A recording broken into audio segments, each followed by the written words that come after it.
Welcome everybody. Today I want to show you how I made possibly the biggest bed, the biggest project I've ever made up to date, and possibly my favorite. At the end of the video, I'm going to show you what I currently have and what I have made, and I want you to honestly tell me if I made a good decision or if I made a huge mistake. I guess you could say I started from the bottom up, because the boards that I have are very long. So because I'm not gonna need the whole length, I started off by cutting the pieces to build the legs first. The legs are gonna be miters, so I need in total 8 pieces. And to make sure that they're all cut to the same length, I use a stop block on my cutting sled. And then I decided to do the miters on the legs 2 different ways to see which one came out better. One was using my sled on my table saw, cutting the 45-degree angle. The other option was using my jointer. It takes a lot longer, but believe it or not, it's more precise. So I just went little by little, and before you knew it, I was done. And after doing one with the jointer and one with the table saw, I decided to do all of them with the jointer. Everything was more perfect, seamless joint, and it was perfect, as you can see here.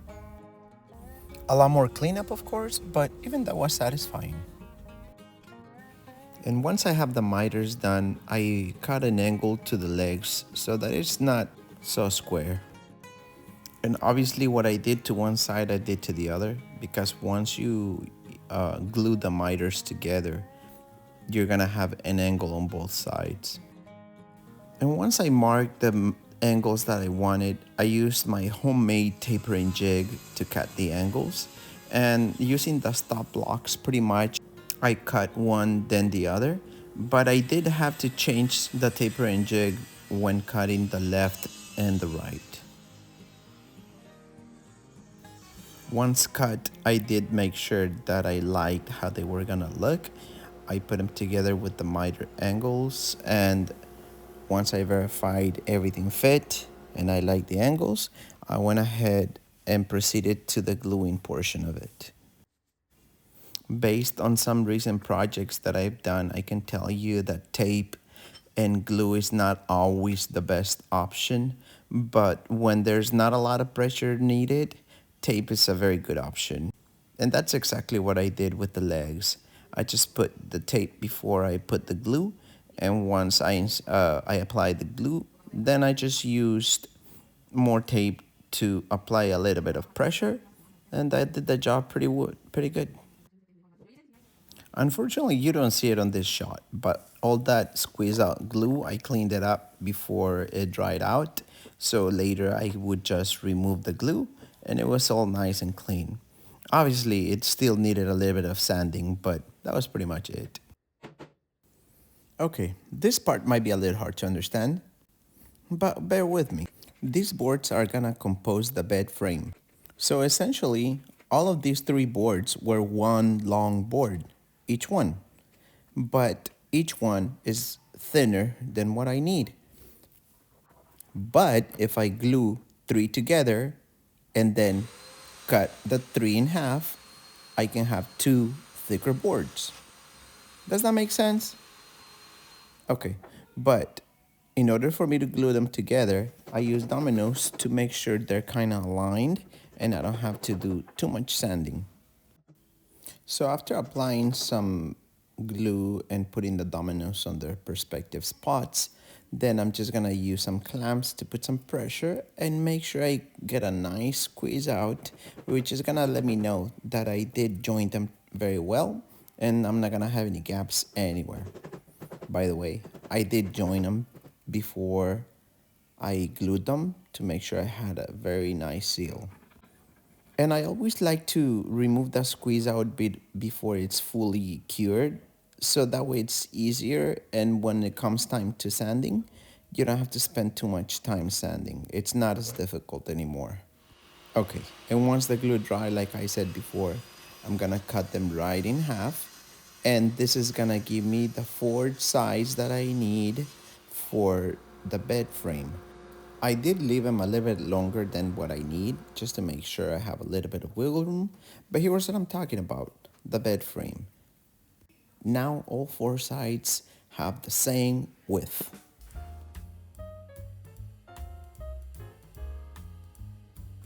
The way I'm gonna assemble the bed is gonna be made of several parts. One is gonna be with dominoes. The dominoes is gonna make sure that the bed is always aligned and that it never moves. The other way, as you will see later, is gonna be some L clamps that I'm gonna cut out of aluminum. And third, the legs. Each leg is gonna have 2 screws. Each screw is gonna keep the leg in place, but also keep each side from coming apart. You will understand once you see it. Now, forgive me if I don't know the names of all the parts of a bed. So I'm just gonna call each name as I think it's named. Once the bed frame is kinda assembled, next I'm gonna install this slot that is gonna hold the slots that run horizontal, which will hold the mattress.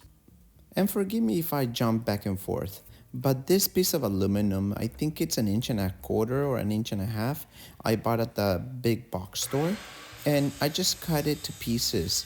And with the drill press, I will make some holes to use with screws, and this is gonna hold each side of the bed frame together. This is kind of what they will look like, but you will see me install them later and you will see their purpose exactly. And now it's time for the middle support.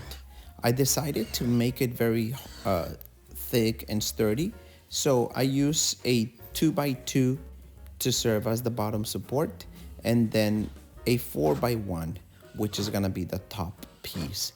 Then I use glue and screwed it together to make sure it bonds very well. And this also will be held by the L-shaped aluminum pieces that I cut, as well as a leg that I will put in the very middle of it. I also use domino to make sure it's aligned and in place and it doesn't move before I install the L bracket. And just like any other project, you have to assemble and disassemble and assemble and disassemble to make sure everything fits and to make sure you didn't make a mistake along the way. So this is what it would look like before. And then the domino that goes into this support, I actually glued it in place to make sure it doesn't go anywhere. But once I install it on the bed itself, the one on the bed will not be glued. This part might be a little bit hard to understand, but pretty much what I'm doing here is cutting these pieces because on one side of the bed frame you have the slot that's gonna hold the horizontal slots that support the mattress, but on the headboard and on the side of where the feet go, there's nothing.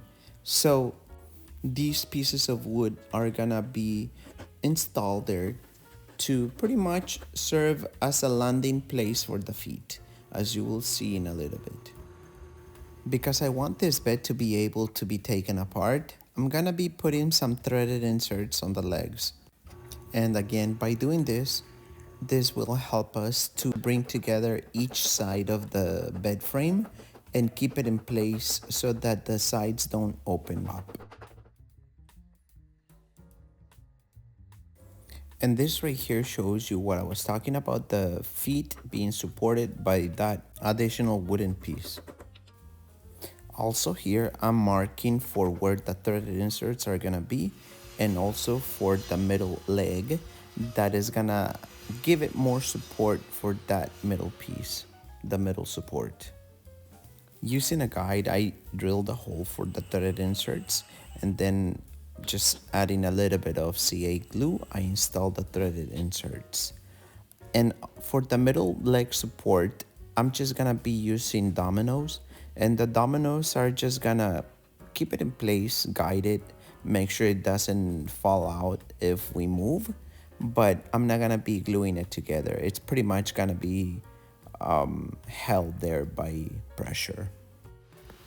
Since we're pretty much done with the bed frame, I decided to go ahead and cut the slots that are gonna support the mattress.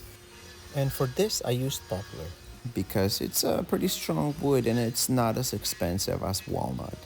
Otherwise, I would have used walnut, but there's no need. I mean, nobody's gonna see it other than you, of course.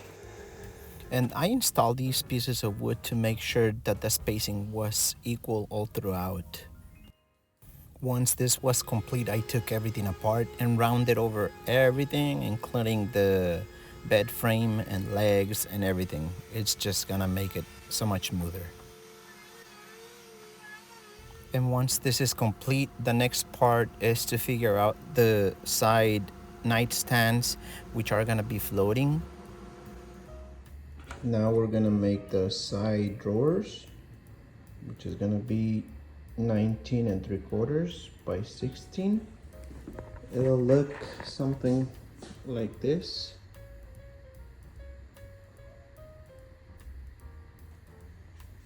And this right here is gonna be a drawer that you can pull.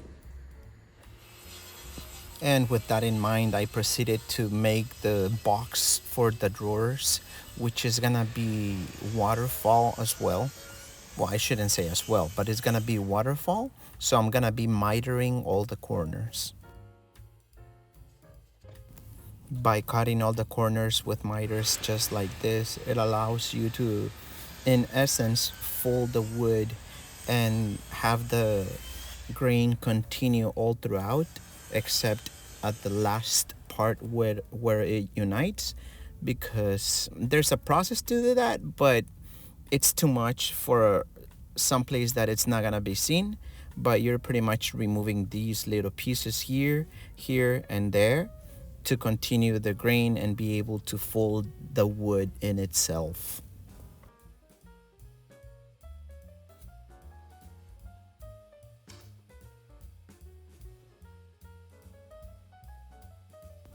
And once you cut and remove these 45-degree angles and fold the wood in itself, you're pretty much end with this. A continuous grain except on one corner, but as you can see, it continues all throughout. Next, using the dado, I cut some dados on the side walls of the drawer or of the cabinet, which for some reason I lost the clip, but you did something like this and ended with the dado you see there. To assemble the cabinet for the nightstands, I'm gonna be using domino, and because these are miter corners, the dominoes are gonna help me to keep the corners from sliding off when I put pressure.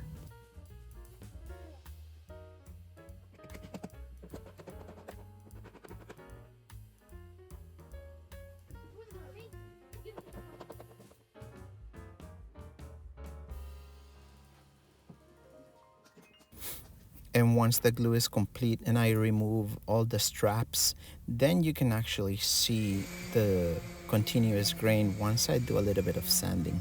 But here in this shot, you can actually see the waterfall effect.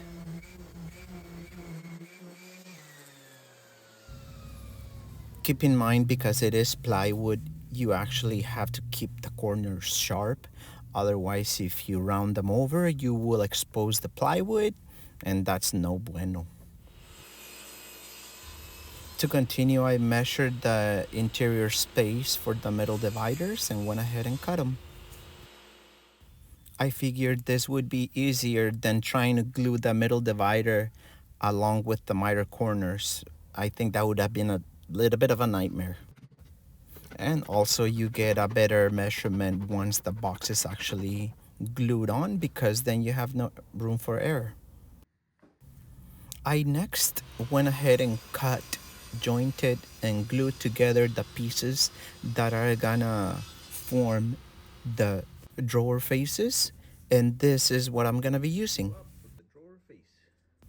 I cut both drawer faces from the same piece of wood, that way it's a continuous grain from one drawer to the other. Once I was finished with this part, I went ahead and cut the edge banding for the cabinets or for the nightstands.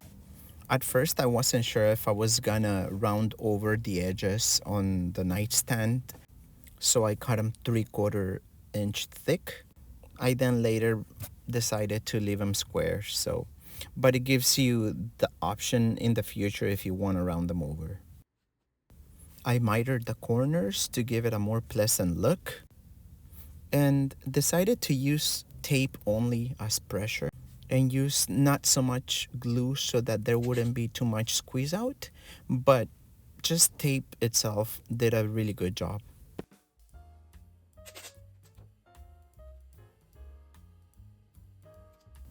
And once the glue was dry on the wood pieces that I glue for my drawer faces, I took off the clamps and went ahead and jointed one side and then cut the other side on my table saw to make sure everything was square, and then proceeded to cut the drawer faces to size. And it looks like we're moving along, family, little by little.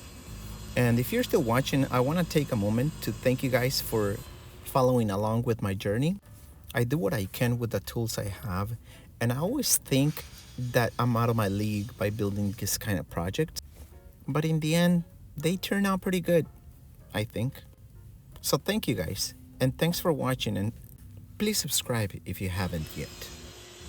Next is the construction of the drawer boxes. Now this is not a tutorial. I'm not an expert on building drawer boxes, but you can get the general idea by looking at what I'm doing here. Because I have already built the nightstand, I measured the length and width of it and cut all the sides for it first. Then, using several passes, I cut the dado for the floating panel, which is gonna be a 1/4 inch Baltic birch. For the area at the back, I cut the bottom piece because that's not needed. You will see why next. To make sure everything is the way I need it, I did a dry fit, and on this sample here, the box is upside down. This also allows me to measure for the floating panel, so I can go ahead and cut it before I glue everything up. I didn't record it, but once I made sure everything was nice as the way I wanted, I put glue and screwed it on. I did some sanding, and putting just a dab of glue, I inserted that floating panel. You don't need a lot of glue, but you can if you want to. Once I put the glue, I inserted the panel with a little persuasion to make it go all the way down, and it fit perfectly. And to secure it even further, I put some screws at the area where I removed the bottom part that I told you earlier. You can do this, or you can just use some brad nails. Either way, it'll be in place, and once the glue dries, there's no need for any of that. I cut some edge banding out of walnut and covered the plywood edges. This is my preference, and I think it's gonna look good, but you don't have to. Baltic birch is not as ugly as other woods, so it's fine. And once the glue was dry, I used a flush cut bit to remove the excess and continue it on to mark the small hole needed that goes on the back of the drawers for the undermount drawer slides. First I did one side, then I did the other, and this pretty much completes the drawer part of this build. The next part will be building the headboard.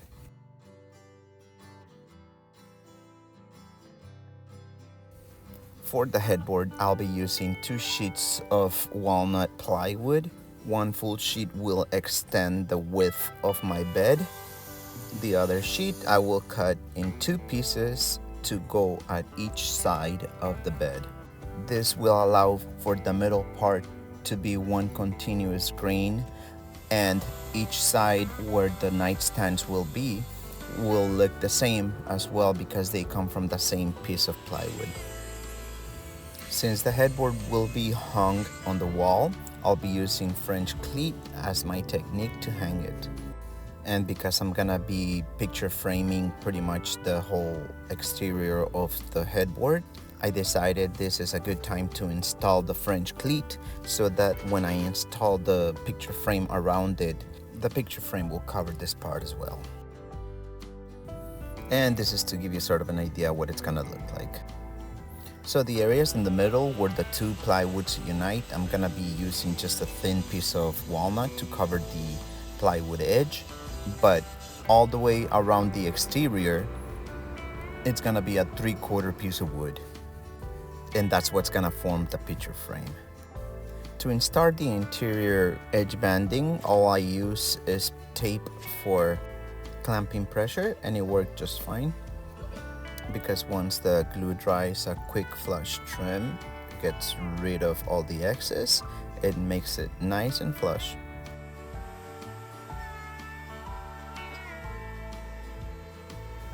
And once this interior edge banding is complete, I continue to measure for the picture framing all around it, which, like I said, it's out of 3/4 walnut. For some reason, I decided to screw this part in and plug the holes later with walnut as well, which later you won't be able to see anyway. I thought it would look better than just using brad nails and just covering the holes with pudding. For the side pieces where the nightstand will hang, I decided to miter the corners, which is gonna look way better. The plugs for the holes I cut with this plug cutter that you put on your drill press, and I think you can find some cheap ones on Amazon. Anyway, I continue to plug all the holes, clean out all the glue, and flush cut them with my pole saw, and later with a little bit of sanding you won't even be able to see where they are anymore.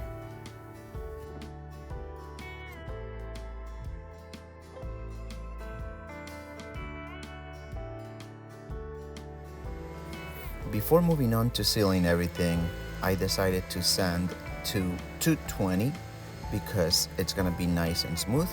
And for the sealer, I'm gonna use Ruby Monocoat Pure because that's just gonna bring out the color in the walnut and it's gonna be so beautiful.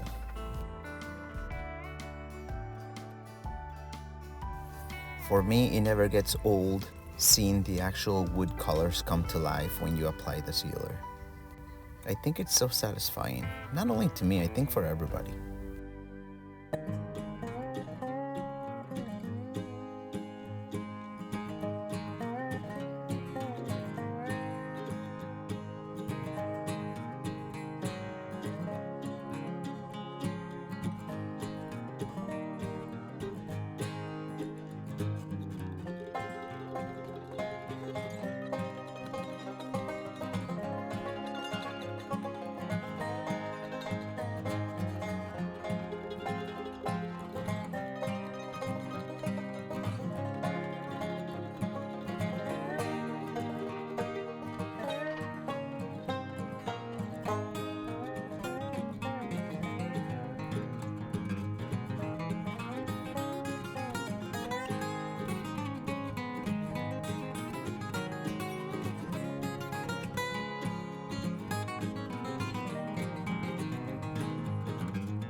Once I was done sealing everything, I continued to install the hardware on the drawers and get them ready for installation.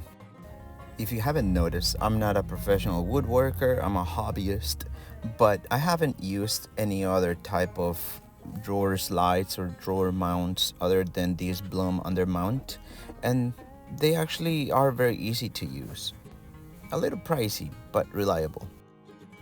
To install the drawer face, I used a little bit of double-sided tape and some playing cards to make sure the drawer face was centered.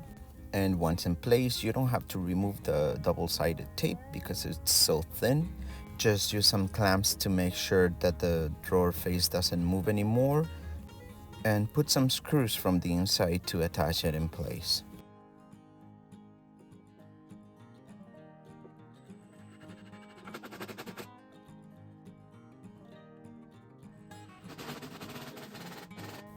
And just like with everything else, once I did one nightstand, I did the other before moving on.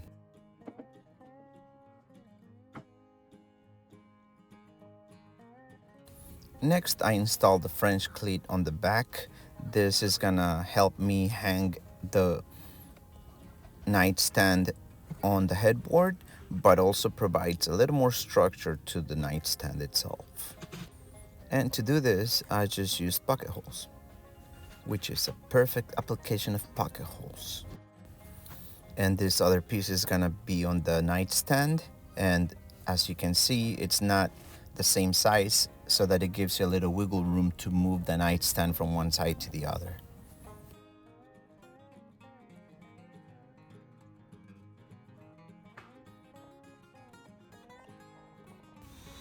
To unite the three pieces of the headboard, I used the domino. This is gonna help me align them when installing them on the wall, but it also gives me the opportunity to transport all three pieces separately. You don't have to transport or move one huge piece and try to get it inside a bedroom when it might not fit. Now the dominoes are not gonna be glued in, they're just gonna be there for alignment. I played around with different brackets to keep them from coming apart once together, but nothing really worked. I tried these brackets that come with expandable tables, but I ended up just using a little piece of 1/4-inch plywood. I mean, if you need to take them apart later, you just remove the screws and easy peasy.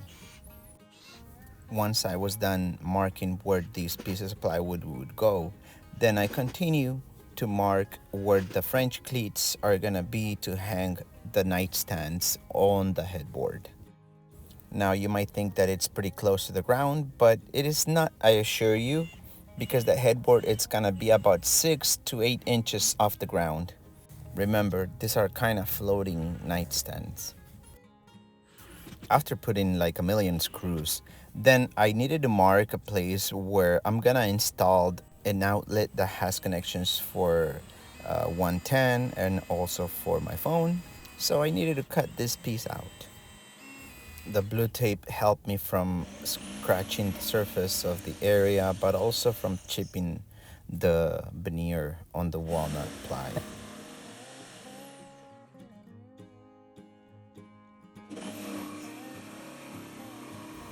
Now this outlet, it's not gonna be very visible, but it will be there when we need it, because on this part of the wall there is no outlets.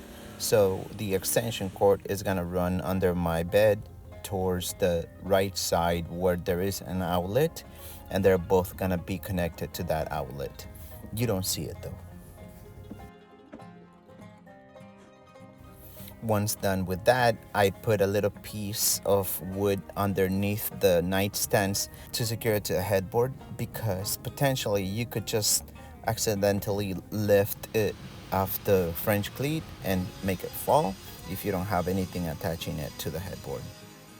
On my previous bed, I had lamps on my nightstands, but I didn't want to have physical lamps on these nightstands anymore because they are smaller. So I decided to build a lamp. This lamp is gonna be with LED lights right above my headboard, and it's gonna be controlled through a switch that I'm gonna install on my headboard as well. So it's gonna be more pleasant to look at and a little more functional, I think. It's gonna look really good. There's not a good way to describe this lamp other than seeing what I'm doing here, but pretty much I'm doing 45-degree angles on each side, and this is to encase the LED lights so they're not seen from the exterior.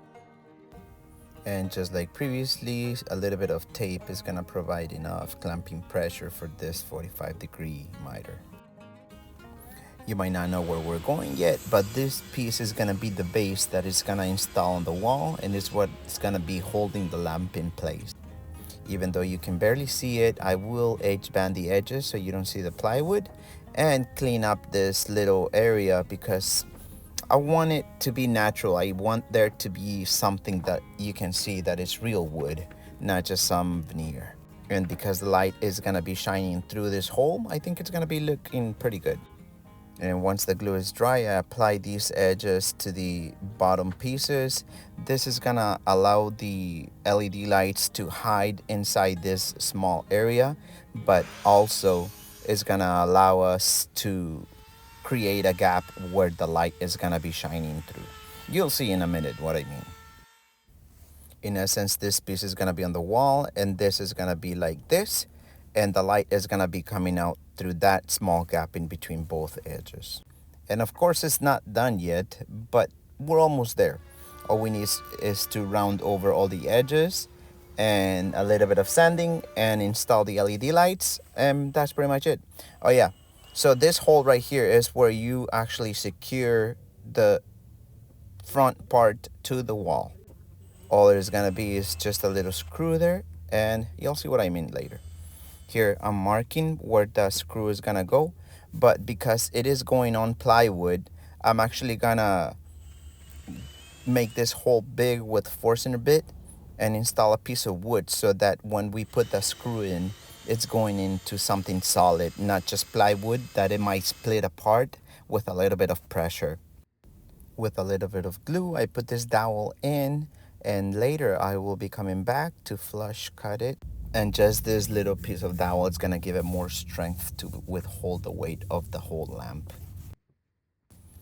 And on the part that's gonna go on the wall, I cut a hole. This is to bring out the wire to the switch where you can turn it on and off. And once that's done, a little bit of sanding and clearing the whole piece to make it shiny, and we're getting to the end. We're almost there. For the sealer, I'm also using Ruby Monocoat, just like with everything else. I know right now it doesn't look like much, but wait till you see it installed. Just give it a minute. Give it a minute. It's gonna look like $1,000,000. And I just saved myself $1,000,000. Yeah.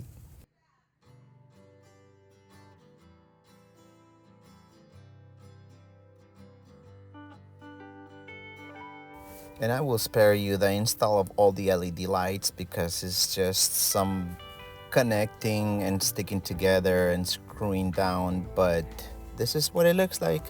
And here's the install. Actually, I didn't record much of the install, but you can see here from all the little glimpses of what I did on the actual build. Just putting everything back together, and let's see the final product. Now following, you're gonna see some little glimpses of the bed I have, and it's right here. And I want you to tell me honestly, your honest opinion, if you think I made a mistake of replacing this bed with this one. Let me know if you think I did a good job or if I should have stuck with the one I had. And guys, if you're still here by now, I want you to know that this was a really special project for me. I was really nervous to complete it. I was really nervous to begin it, but I did it. I really hope you guys enjoyed it and took something from it. And I would like to ask you guys to subscribe to my channel and give me the opportunity to keep showing you more projects like this. I promise you I'm just getting started and it's just gonna get better from here. Anyways, thanks for watching, guys. I hope you guys enjoyed it, and like always, we'll see you guys on the next one. Peace.